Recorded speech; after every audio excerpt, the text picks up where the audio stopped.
សួស្តីអ្នកនរគ្នាថ្ងៃនេះខ្ញុំចង់និយាយពីកូនយន្តហោះនេះតិចកូនយន្តហោះនេះការលេងកូនយន្តហោះនេះវាមានផលប្រយោជន៍អីខ្លះបាទអ្នកនរគ្នាបាទថ្ងៃនេះខ្ញុំមកបកស្រាយថាកូនយន្តហោះនេះវា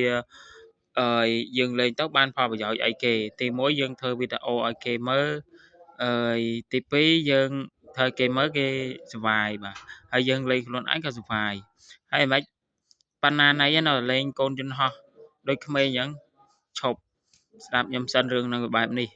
ខ្ញុំចង់និយាយថាពេលយើងលេងទៅយើងធ្វើឲ្យយើងសុវ័យចិត្តវាអត់មានកាត់ stress ពេលអ្នកខ្លះកាត់ stress កាត់អីយើងលេងកូនយន្តហោះនេះវាគិតផ្ដោតឲ្យលេងកូនយន្តហោះនេះវាសុវ័យចិត្តធ្វើវាអត់អាចធ្វើឲ្យយើង stress បានទេអញ្ចឹងកូនយន្តហោះនេះកាត់បន្ថយឲ្យយើងកាត់ stress កាត់sad កាត់អីចឹងណាយើងអាចធ្វើឲ្យយើងលេងសុវ័យវាអត់ធ្វើឲ្យយើងកើត stress កើតអីទេហ្នឹងហើយពេលអត់សុខមានអីលេងកូនយន្តហោះហ្នឹងទៅវាអត់មានតែខុសឆ្គងអីខ្ញុំគិតថាវាសុវ័យអត់មានណាខុសសង្គមអីទេបាទខ្ញុំគិតថាលេងកូនយន្តហោះនេះវាអត់មានអាណាផាកមានអាណាខុសពន្ធអីយើងលេងសុវ័យខ្លួនយើងដល់ពេលគេលេងសុវ័យខ្លួនគេហ្នឹងហើយដល់ពេលយើងលេងទៅវាសុវ័យចិត្តធ្វើឲ្យយើងកុំខាត់ stress ហ្នឹងហើយវិធីកាត់បន្ថយ stress មានតែប៉ុណ្្នឹងអ្នកនរគ្នាបាទហើយខ្ញុំចង់និយាយថាកូនយន្តហោះនេះ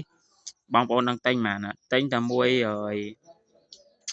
5រៀលអ្នកនរគ្នាបាទប៉ុន្តែ5រៀលយើងលេងបានបើយើងចេះថៃយើងលេងបានរាប់ខែអីយើងបញ្ចូលមកលេងមានអីលុយទេគ្រាន់បើដែរខ្ញុំបើកុងតាអូខេបើកុងតានេះ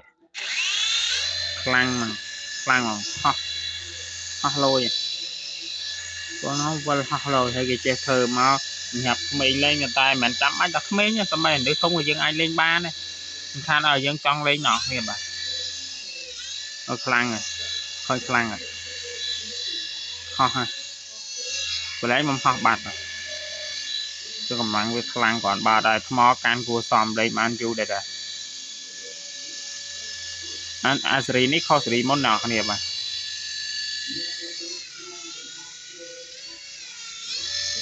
ពេលខ្ញុំតិចទៀតខ្ញុំអាចនឹងទិញអាធំជាងហ្នឹងបាទ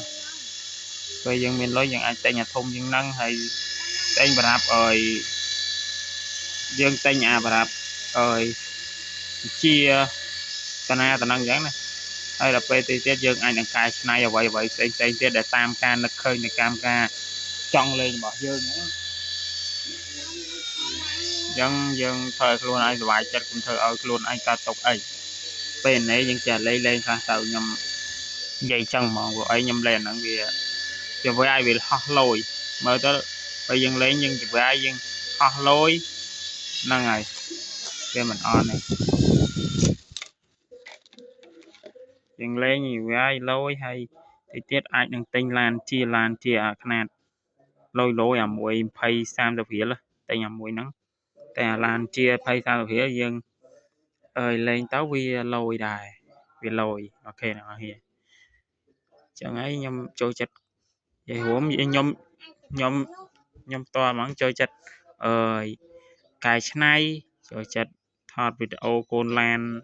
លក្ខណៈថាកែច្នៃហងថតបែបជាថតបែបអីធ្វើទៅប្លែកខ្ញុំចូលចិត្តកែច្នៃចឹងបាទអ្នកនរគ្នា